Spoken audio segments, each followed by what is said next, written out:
the woman believed to be, or the man rather, believed to be the last to have been seen with that missing Loudoun County student Sudiksha Konanki appearing in court. This is video from the Dominican Republic. This is coming in the last hour. That's Joshua Ribb trying to get access to his passport. Remember, his passport was taken away from him as Sudiksha was reported missing. He is trying to leave the Dominican Republic and come back to the United States, and of course he'll need his passport for that. It all comes as the Loudoun County family is now asking Dominican Republic officials to declare her dead, even though her body has yet to be found. Today we heard from her family for the first time.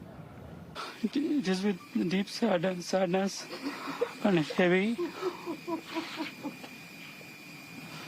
Nana. And heavy heart that we are coming to the terms with the fact that our daughter has drowned. This is incredibly difficult for us to process. We kindly ask you to keep our daughter in your prayers. We still have 2 young children to care of her.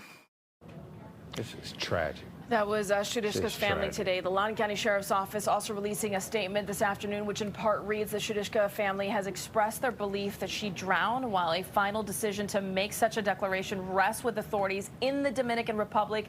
We will support the Konanki family in every way possible as we continue to review the evidence and information made available to us in the course of this investigation. And again, maybe we can show that court shot one more time. These are live pictures right now from the Dominican Republic as again, that person who was named as a person of interest, Joshua Ribb, is seeking to get his passport back to travel back to the United States so he can get back to his life. And you see the family there saying that they don't believe that he was involved in what they are saying is the death of their daughter. Joining us now is international law professor at Cleveland State University, Milena Stereo, with us. Horrific to hear that family. You can't even put yourself in their shoes, because it absolutely, they don't have a body, they don't have final closure, but they are, given the evidence that we have at this hour, believe that she did drown.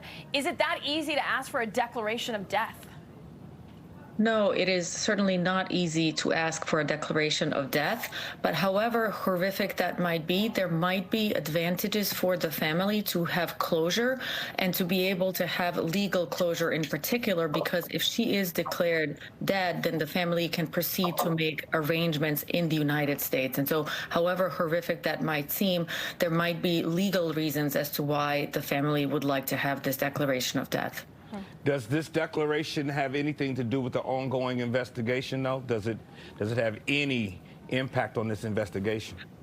No, I believe that it does not, because the investigation is being carried out by the authorities of the Dominican Republic. It is true that the local sheriff's office has offered to provide support, but the U.S. sheriff obviously has no jurisdiction in the Dominican Republic. And so the declaration of death is simply for the purposes of the family here in the United States to be able to make legal arrangements and other arrangements. It has no impact on the investigation in the Dominican Republic. Got you.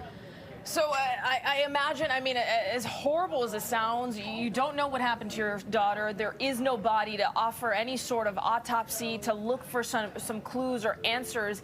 Is this it? Is this where the road ends? We see Joshua Ribb, that person of interest, at court getting his passport back. He'll fly back to the United States. The Dominican Republic authorities, they have no authority here. I mean, is this the end of the road?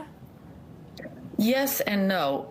It might be that Joshua Ribb is allowed to travel back to the United States. He gets his passport back. He's no longer a person of interest. However, if the Dominican authorities were to find out later on that he did indeed commit a criminal act, they could request his extradition from the United States back to the Dominican Republic.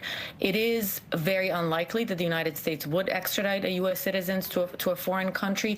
In that situation, if there's solid evidence that he has committed a crime in the Dominican Republic, the United States could also go ahead and launch an investigation and a possible prosecution. So in other words, it ends for now, but it might not end forever. There might be further legal proceedings if there's evidence uncovered that Joshua Ribb actually committed a crime. Gotcha.